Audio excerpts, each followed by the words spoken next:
Today we received a device, which one is MacBook A2141, and device is from corner repair shop. They try to replace battery, and after battery replacement, this device totally stopped at work. What can be issue with this device?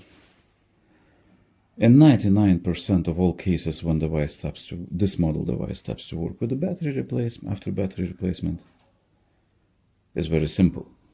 PMIC. As usually technicians, they do this job in a rush. They not removing motherboard from the housing. So I mean, they not removing screws, everything. I don't know what is the reason why they doing this. In any case, they not removing this. No screws, nothing. Of course, they not removing motherboard.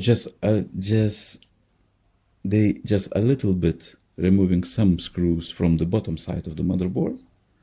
And after they trying to lift motherboard to put battery flexes behind the motherboard.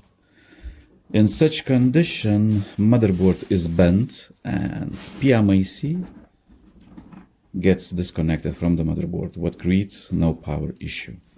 So today we will reball this PMIC and fingers crossed, the device will be working again.